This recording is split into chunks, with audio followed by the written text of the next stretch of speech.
Amén. ¿Estamos listos? Vamos a ir a la palabra del Señor con todo nuestro corazón. Quiero empezar por compartirles, pues como para empezar todos desde el mismo punto. Si acaso alguien no lo sabe, mi oficio, mi profesión es la música. Yo soy músico de profesión. Sirvo al Señor por vocación. Él me llamó por llamado, yo le sirvo con todo mi corazón. Pero mi oficio, así como tú tienes el tuyo, mi oficio es la música. Y el Señor me permitió pues capacitarme profesionalmente para esto. Y reflexionando sobre todo lo que vamos a compartir hoy, pensaba justamente en la forma como uno puede ver la música dentro de esa subcultura allá de la academia, de la facultad de música, porque uno puede empezar a ver la música de una manera diferente a como normalmente uno siente la música, para bien o para mal. Y una de esas cosas que influyen para mal es que empieza uno a darle más valor a cosas que no deberían ser las más valiosas en la música. Entonces uno como músico, sin darse cuenta, de pronto queriendo sin querer, uno empieza a dejar de sentir la música como la expresión que puede ser, que toca el corazón de uno, y empieza a valorar más de pronto las habilidades técnicas, ¿sí? Entonces mientras más desarrollo técnico haya, uno empieza a valorar más la música por eso, o más por cuánta teoría haya dentro de una pieza, o por cuánto arreglo haya, empieza uno a valorar más los recursos técnicos, y eso le cambia a uno un poco la manera de pensar, y puede ser negativo, porque deja uno de valorar lo más importante y se queda en esos recursos, ¿no? Y cuando uno sale de allí, entonces uno necesita un poco darse cuenta de eso. Obviamente es como normal, porque a uno todo el tiempo le están exigiendo: tienes que ser mejor técnicamente, tienes que saber más, hay que tocar cosas cada vez más complejas. ¿Para qué? Pues para que al salir de aquí puedas hacer pues lo que quieras hacer. Entonces lo llevan a uno a más, y en medio de todo eso pasa eso en la cabeza de uno.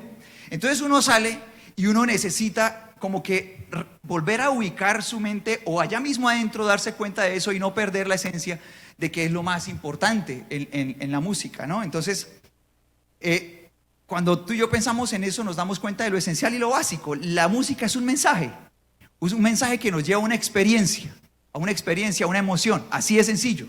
Entonces, por ejemplo, si tú un día te levantas animoso, bueno, hoy quiero barrer, entonces tú ¿qué pones? Tú no piensas: voy a poner una canción en mi menor, ¿cierto? O en do mayor, no piensas en eso, ¿cierto? Tampoco piensas: quiero una escala, una canción en la que usen la escala re dórico, quiero eso. O quiero una canción en la que haya modulaciones o cambios de tonalidades. Tú no piensas en eso, tú sencillamente piensas en canciones alegres, ¿cierto que sí?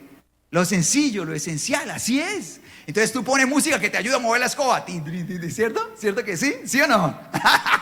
Entonces también, si tú quieres orar, tú buscas música que te ayude a tener un tiempo de devoción, ¿cierto que sí?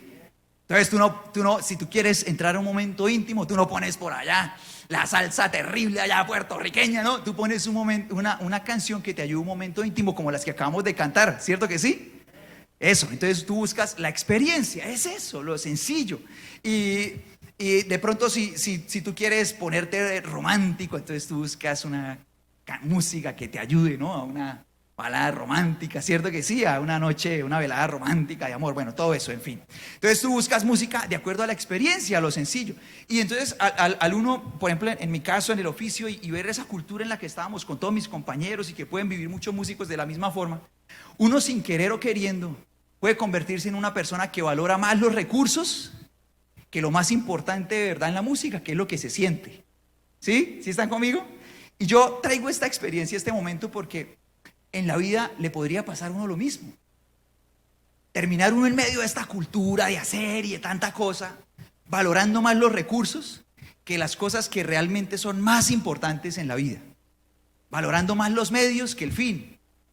¿Sí están conmigo todos? Ahora, y cuando tú y yo pensamos en esto, entonces uno piensa: bueno, ¿será que yo me esfuerzo más por alcanzar los medios, los recursos, que lo que realmente importa en la vida?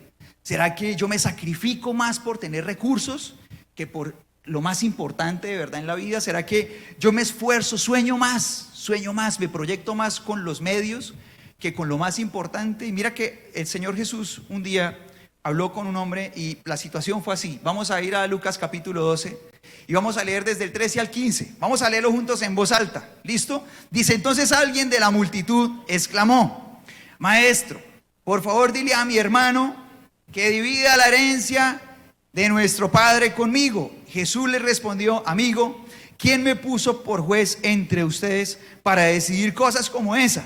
Y luego dijo, ¿qué dijo? Dijo: tengan cuidado con toda clase de avaricia. Y lee conmigo esto bien fuerte. Dice: la vida no se mide por cuánto tiene. Muy poderoso, ¿cierto? Es muy poderoso que el Señor nos hable y nos ayude a ver ese termómetro, porque uno podría pensar que la calidad de la vida que uno tiene es directamente proporcional a la cantidad de plata que hay, y no es verdad. La vida no se mide por cuánto tiene uno. El Señor dice eso, y el Señor nos hace reflexionar con esta palabra y nos hace pensar. Uno podría tener riqueza económica, pero estar arruinando muchas otras áreas de su vida, ¿cierto que sí? Ahora, tampoco esto es un termómetro para medir la bendición de Dios, porque uno podría pensar, como tengo suficiente plata, es porque Dios me bendice. ¿Será que Dios es el único que da plata? Al Señor Jesús, por ejemplo, le ofreció plata a otro. ¿Cierto que sí? Otro que la daba de buen amigo. No era el papá, ¿cierto? Le dijo: yo le doy platica, ¿verdad? Así que el único que da plata no es Dios. Tampoco, mucho menos su presencia, ¿verdad? Tampoco el bienestar económico es directamente proporcional a la presencia de Dios. Mucho menos eso, mucho menos. Entonces el Señor Jesús, en ese momento, Él empieza a contar una historia. Y la historia es: había un señor que tenía unos campos, y entonces sembró sus campos y llegó el momento de la cosecha, y él vio que la cosecha estaba buenísima. Contaba el Señor Jesús en su historia. La cosecha estaba muy buena, los cultivos estaban listos para ser cosechados, y él pensó: voy a ganar mucho dinero esta temporada. ¿Qué voy a hacer? Dijo: voy a construirme unos graneros bien monumentales, bien grandes, y los voy a llenar, a abarrotar de esa cosecha, y voy a quedar tapado de plata. Y entonces me diría a mí mismo: relájate, come y bebe y disfruta. Y mira que es impresionante, porque en muchas vidas ese es el norte, ese es el propósito principal, ¿no? Llegar un día a ese momento en el que uno se diga: relájate, come y bebe, ¿no? Come y bebe y tómate una selfie y disfruta. ¿Cierto que sí? Es como el objetivo para muchas personas, ¿verdad? El propósito. Ese día en que pase eso, hoy lo máximo sería. Y mira lo que dice el Señor Jesús, porque no termina la historia. Dice: pero Dios le dice al hombre de la historia, ¿cómo le dice? Necio, vas a morir esta misma noche. Y todo eso que amontonaste, ¿quién se quedará con todo aquello por lo que has trabajado? Y el Señor Jesús entonces les dice a todos los que estaban en la reunión, dice: así es. El que almacena riquezas terrenales, pero no es rico en su relación con Dios, ¿qué pasa? Es un necio. El que es rico en sus riquezas terrenales, pero no es rico en su relación con Dios, ¿qué pasa? Es un necio. Y es tremendo esto, ¿no? Porque nos lleva a hacer una pregunta: bueno, ¿cuál es mi mayor riqueza? Preguntémonos cada uno: bueno, ¿cuál es mi mayor riqueza? ¿Qué es lo más importante para mí? ¿Cuál es mi mayor tesoro? Lo más valioso para mí. ¿Qué es? ¿Qué es eso? Y mira que el Señor Jesús nos dice cómo reconocerlo con un principio súper sencillo, fácil de aplicar, fácil de entender, que está en Mateo capítulo 6, versículo 24. Vamos a leerlo juntos en voz alta, que este versículo nos regala el principio para hacerlo. Vamos a leerlo juntos. Dice la palabra de Dios: nadie puede servir a dos amos, pues odiará a uno y amará al otro. Será leal a uno y despreciará al otro. No se puede servir a Dios y estar esclavizado al dinero. Es muy fuerte, ¿verdad? Muy revelador. Entonces el test es sencillo. Entonces, por ejemplo, mañana en la mañana o el lunes en la mañana tenemos una cita con Dios, y tenemos en nuestra intimidad, y tenemos una cita en el trabajo. O aquí cabe también el colegio, la universidad, tus quehaceres, porque finalmente toda esa preparación que uno tiene a lo largo de su vida académica apunta a un lugar, y es que uno se convierte en alguien capaz de producir dinero. ¿Sí? ¿Sí están conmigo todos? Listo. Entonces el lunes tenemos una cita en intimidad con Dios y una cita con nuestro trabajo. ¿Cuál nos apasiona más? ¿Por cuál nos esforzamos más? ¿Cuál nos genera más esfuerzo y más esmero? ¿Por cuál nos apasionamos más para poner el despertador y nos genera más responsabilidad? Entonces ahí está el test. ¿Cuál me apasiona más? ¿Esa cita con Dios el lunes en la mañana? ¿O me siento más responsable con la cita del trabajo el lunes en la mañana? Pero otro test sencillo. Entonces hay un tiempo para estar trabajando en grupo y hay otro tiempo para estar como iglesia. ¿Con cuál me siento más comprometido? ¿Cuál es más importante para mí? Entonces mira, que si yo pienso en algún momento, bueno, yo quisiera ir a la casa de Dios a adorarlo, yo quisiera también levantarme a orar y leer la Biblia y tener un devocional, así como yo oigo, como dice la Biblia y todo eso, como hacía el Señor Jesús, pero es que en este momento necesito más plata, hay que trabajar. Bueno, en ese momento apliquémosle el test. ¿Quién es el Señor y quién está siendo menospreciado? Ahí, evidentemente, el Señor es el dinero, ¿cierto? Todo el tiempo, 24/7 para el dinero, el Señor que espere, ¿verdad? De pronto, otra vez, entonces otra escena. Yo quisiera ir a la iglesia, yo quisiera ir a orar, yo quisiera empezar a leer la palabra, pero es que tengo muchas deudas. Cuando salga todas esas deudas y todas esas obligaciones, entonces yo empiezo mi vida de oración y vuelvo a leer la Biblia otra vez. ¿Quién es el Señor ahí y quién está siendo menospreciado? ¿El Señor o el dinero? ¿Quién es el Señor ahí? El dinero. ¿Quién está siendo menospreciado? Dios. El Señor nos dice, es sencillo, no se puede servir a dos. Terminarás amando a uno y odiando al otro, serás leal a uno, le serás infiel al otro.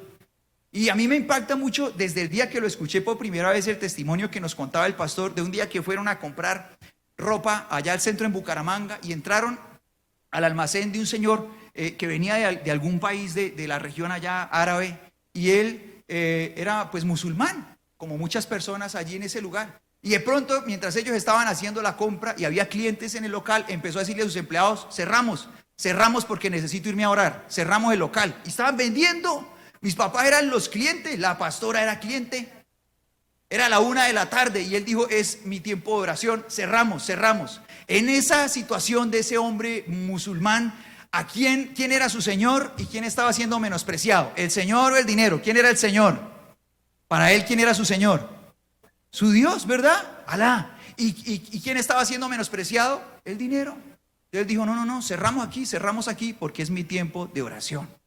Entonces él estaba dando el primer lugar a su Dios. ¿Sí estás conmigo o no? Y el Señor nos dice, tú aplicas este test, es sencillo, tú amarás a uno, amarás los recursos, amarás el dinero o amarás a Dios. Tú le serás leal a tu dinero o le serás leal a Dios, pero no se puede servir a Dios y estar esclavizado por el dinero. Ahora mira eso, la palabra del Señor nos enseña que el trabajo es una bendición. El trabajo es un regalo de Dios. De hecho, el trabajo aparece desde el principio de la Biblia como una de las primeras cosas que el Señor pone en las manos del ser humano. De lo primerito, el Señor lo pone en sus manos y el trabajo hace parte de ese diseño original de Dios y genera muchas cosas buenas en nosotros. Por ejemplo, el trabajo nos hace a nosotros sentirnos productivos y cuando uno se siente productivo se siente bien. Entonces, por ejemplo, usted pone un negocio y si ese negocio empieza a vender, ¿usted cómo se siente? Se siente feliz, si entran clientes, ¿cómo se siente? Emocionado, ¿cierto que sí? O si está en una empresa y su jefe le dice, uy, qué buen trabajo, usted como, uy, qué renota, y de pronto en la quincena le va a pagar lo mismo, pero lo felicitó y le dijo que usted era su mejor empleado, ¿usted cómo se siente? Feliz, ¿cierto que sí? Porque nos sentimos productivos. El trabajo produce ese efecto en nosotros. Nosotros fuimos llamados, tenemos la necesidad de producir y en el trabajo encontramos esa satisfacción. También forma nuestro carácter. Trabajando uno empieza a aprender a trabajar en equipo, a ser humilde, ¿cierto que sí? Dice la palabra del Señor que el hierrito se afila con el hierro. O sea que si usted tiene algún amigo que de pronto, algún compañero de trabajo que como que lo afila, de pronto el Señor se lo puso para pulir el corazón. A pulirle ahí, piensen en ese compañero que no, que de pronto no le cae muy bien, de pronto es un enviado del Señor para usted, ¿no? Bueno, listo, el Señor también hace eso, también a través del trabajo nos permite servir a otros, a la comunidad, o sea, a través de lo que tú haces, el Señor te permite servir a la gente y eso es parte del plan de Dios también, y el Señor usa tu trabajo como una herramienta para que tú le puedas servir en todo lugar, llevar su palabra, y el Señor desea que cada vez que tú y yo trabajemos lo hagamos con excelencia, lo hagamos muy bien, que seamos buenos. Del principio al final de la Biblia, la palabra nos enseña a ser buenos trabajadores. ¿Sí están conmigo o no? Por ejemplo, vamos a escoger 2 versículos. Dice Proverbios 10, del 4 al 5, leámoslo juntos. Dice, los perezosos, ¿qué pasa? ¿Qué pasa con los perezosos? pronto se empobrecen. Los que se esfuerzan en su trabajo, ¿qué pasa? Se hacen ricos. ¿Qué más dice? El joven sabio cosecha en verano, pero el que se duerme durante la siega se lo lleva a la corriente. Es una vergüenza, ¿no?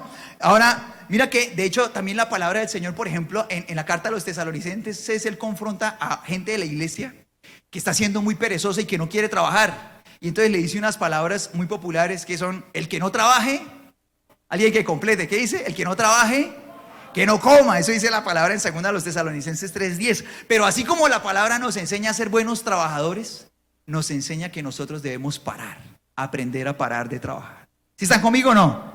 El que esté conmigo diga alguna cosa, diga amén, ay, auxilio, aquí, ¿listo? Bueno, el Señor nos enseña a parar también. Así como nos enseña a trabajar, nos enseña a parar. Y la palabra de Dios nos muestra esto a partir de la creación. Cuando el Señor crea todas las cosas, ¿cuántos días se gasta? Es una ilustración bíblica, es una ilustración. ¿Cuántos días? 6 días. Y al séptimo día, ¿qué hizo Dios? ¿Necesitaba Dios descansar? Pero nosotros sí. Entonces Dios hace el descanso como un tiempo sagrado y especial.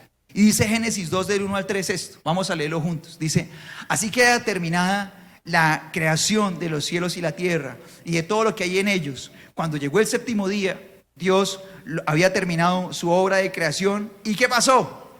Descansó de toda su labor.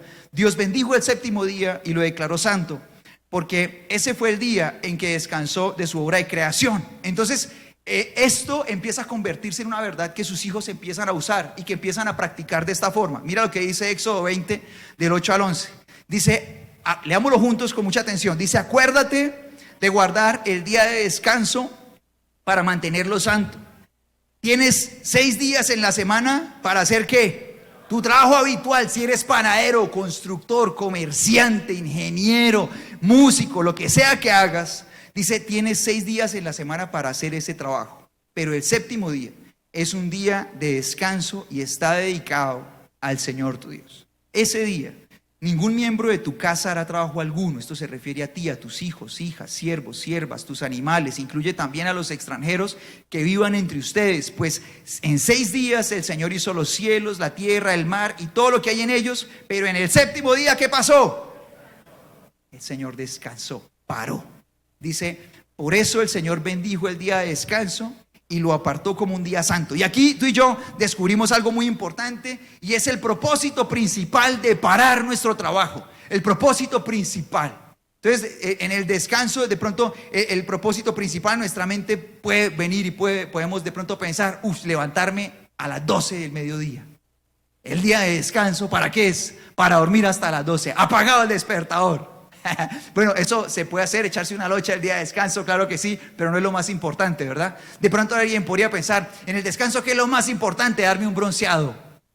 Ya parezco una nucita, blanco con canela, quiero tener piel canela, ojos negros, piel canela, quiero tener así y necesito broncearme. Entonces alguien puede pensar, eso es lo más importante. Ahora, ¿es lo más importante? No, no es lo más importante el bronceo. Está bien que te broncees y que tengas bien piel canela, pero no es lo más importante. Alguien puede decir, lo más importante es ir a esa nueva Pisi que no conocía. Está bien que vayas a Pisi, pero no es lo más importante. Lo más importante es darle tiempo excelente a Dios y después todo lo demás. ¿Sí estás conmigo o no? Lo más importante, el descanso, parar, es principalmente para eso, para que tú puedas darle a Dios lo mejor. Bien sea en tu día a día o en tu semana, parar tus actividades para poder adorar a Dios en intimidad y también como iglesia. ¿No les ha pasado que de pronto ustedes planean un fin de semana? Ahora sí voy a descansar, puente, viene puente, voy a descansar, y planeas un montón de programas y un montón de cosas y llegas más cansado de lo que saliste. ¿Yo qué hice? Me maté. ¿Sí? Agarrote todo, siente, ¿qué hice? ¿No? ¿Qué hice? Voy a empezar el martes muerto, el lunes, el domingo, voy a empezar muerto, ¿no? Al día siguiente. Pero mira lo que dice el Señor Jesús en Mateo 11:28. Dice que el Señor Jesús dijo, vengan a mí todos los que están cansados y llevan cargas pesadas. ¿Y qué pasa? Yo les daré descanso. Y el Señor nos dice esto para que entendamos algo muy importante. Y es que el descanso verdadero no empieza en el cuerpo, empieza por dentro. Y eso pasa cuando le damos el primer lugar a Dios.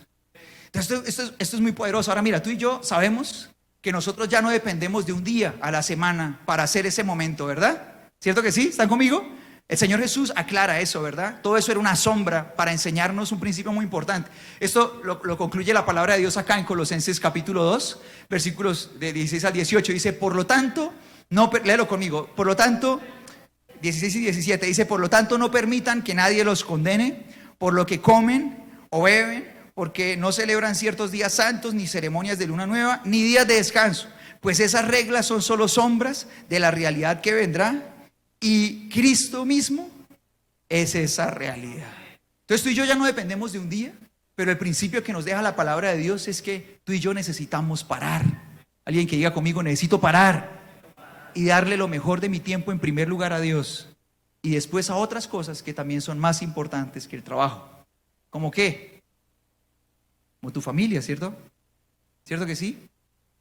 Ahora, ¿qué pasa si no lo hago? ¿Qué pasa si no aprendo a parar? ¿Qué pasa si no aprendo a detenerme? Si creo que yo necesito estar trabajando y trabajando y trabajando porque el sentido de la vida es trabajar y tener plata. Ahora pasan muchas consecuencias. Tú y yo sabemos que hay muchas consecuencias si nosotros le damos el primer lugar a Dios. Pero también hay consecuencias si el primer lugar en nuestro corazón lo ocupa cualquier cosa o cualquier otra persona. Uno se termina pareciendo aquello a lo que adora. Entonces, si tú y yo adoramos al Señor Jesús y lo seguimos a Él, nos vamos a parecer a Él, ¿verdad que sí? ¿Cierto? Nos va poco a poco, pero nos vamos pareciendo a Él. Ahora, si el primer lugar en nuestro corazón lo ocupa el dinero, ¿qué va a pasar en nuestro corazón? La palabra nos dice qué pasa. Y mira lo que dice en 1 Timoteo 6, versículo 9. Vamos a leerlo. ¿Listo? Vamos a leerlo juntos. La palabra, el Señor nos dice qué pasa aquí en su palabra. Dice, léelo conmigo. Dice, pero los que viven con la ambición de hacerse ricos caen en tentación y quedan atrapados por muchos deseos necios y dañinos que los hunden en la ruina y la destrucción. ¿Qué más dice? Pues el amor al dinero, ¿qué dice? Es la raíz de toda clase de mal, y algunas personas en su intenso deseo por el dinero se han desviado de la fe verdadera y se han causado muchas heridas dolorosas. Y es muy fuerte lo que el Señor nos empieza a decir. Cuando el dinero es lo primero en tu corazón, empieza a pasar que ya lo que el Señor Jesús nos decía, ¿no? Empiezas a aborrecer tu relación con Dios porque en primer lugar está el dinero. Y empiezas a causarte muchas heridas dolorosas. Y la palabra del Señor nos especifica de esas heridas. En la segunda carta a Timoteo 3, del 1 al 5, leámosla juntos. Dice, Timoteo, y acá el Señor está hablándole a través de Pablo a Timoteo acerca de la iglesia del futuro, o sea, nosotros. Dice, Timoteo, es bueno que sepas que en los últimos días habrá tiempos muy difíciles. Léelo conmigo. Dice, pues la gente solo tendrá amor por sí misma. ¿Y por qué más? Y por su dinero. A partir de eso pasarán las siguientes cosas. Léelo conmigo. Dice, serán fanfarrones y orgullosos. Un fanfarrón es alguien que solamente vive como que adulándose a sí mismo por las cosas que logra. Es que yo soy el que trae la plata, es que mire cómo me va bien, cómo soy de buen comerciante, es que yo soy el que tengo la razón porque soy el que tengo plata. Entonces serán fanfarrones y orgullosos, se burlarán de Dios, serán desobedientes a sus padres y mal agradecidos. Todas heridas causa tener en el primer lugar del corazón el dinero. No considerarán nada sagrado. Claro, sienten que como tienen dinero, entonces no necesitan rendirse ante nadie porque son poderosos, entonces no consideran nada sagrado. No amarán ni perdonarán. ¿Qué más dice? Calumniarán a otros y no tendrán control propio. Dice, serán crueles y odiarán lo que es bueno. Traicionarán a sus amigos. ¿Pasa eso por dinero? Traicionarán a sus amigos. Serán imprudentes, se llenarán de soberbia, de orgullo. Dice, y amarán el placer en lugar de amar a Dios. Actúan como religiosos, pero rechazarán el único poder capaz de hacerlos obedientes a Dios. Aléjate de esa clase de individuo. ¿Y qué tal si empezamos por alejar ese tipo de individuo de nuestro corazón? Por alejar de nuestro corazón esa persona que cree que lo más importante es atesorar dinero, cuando lo más importante es ser rico en nuestra relación con Dios. Es lo más importante. Ahora, mira, el dinero puede comprar muchísimas cosas y una persona puede ser exitosa en sus negocios sin necesidad de tener a Dios en su corazón. sin necesidad de rendirse a Dios todos los días, sin necesidad de eso, perfectamente. Y puede pagar muchísimas cosas, pero hay muchas cosas que el dinero no puede pagar. Una persona puede comprar un viaje, puede comprar planes con su dinero, pero no puede comprar felicidad. No puede comprar paz, plenitud, amor, no puede comprar una familia unida. Salen todos en la selfie comprados con la selfie tomada con el último iPhone, pero no puede comprar la unidad de esa familia que sale en la foto. Tampoco puede comprar un matrimonio leal y fiel, no puede comprar eso, no puede hacerlo, mucho menos puede comprar el perdón de pecados, mucho menos la salvación y mucho menos la presencia de Dios. Por eso el Señor Jesús nos dice en Mateo 6:33, léelo conmigo. Dice, busquen el reino de Dios. ¿En qué lugar? ¿En qué lugar? Alguien que lo diga bien fuerte conmigo. Por encima de todo lo demás, y lleven una vida justa, y Él les dará todo lo que necesiten. Porque contrario al dinero, que solamente puede pagar por algunas cosas, cuando tú y yo estamos conectados con Dios y nuestra mayor riqueza es el Señor, eso sí afecta todo lo demás, incluso tu capacidad de producir dinero, porque te haces mejor trabajador cuando el Señor es el primero en tu corazón. Dice Josué 1:8, estudia constantemente este libro de instrucción, medita en él de día y de noche y asegúrate de obedecer todo lo que allí está escrito. Dice, solamente entonces prosperarás y te irá bien en todo lo que hagas. Y este es un llamado muy grande para nosotros. El Señor nos dice, ¿cuál es tu mayor interés?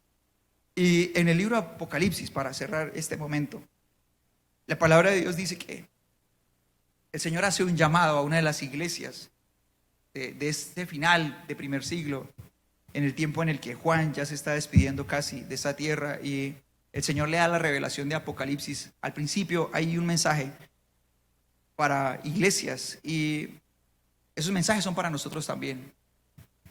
Uno de ellos es el mensaje a la iglesia de la Odisea, que está en Apocalipsis capítulo 3, versículos del 17 al 20. Y allí el Señor le habla a una iglesia que confía más en sus recursos que en su riqueza, en su relación con Dios. Y es una gran advertencia para ti y para mí. Vamos a leerla con mucha atención, ¿está bien? Dice el Señor a la iglesia así: tú dices, soy rico, tengo todo lo que quiero y no necesito nada, y no te das cuenta de que eres un infeliz, un miserable, eres pobre, ciego y estás desnudo. Así que te aconsejo que compres de mí oro purificado con fuego, y entonces ¿qué pasará? Serás rico. ¿Sabes a qué se refiere con ese oro?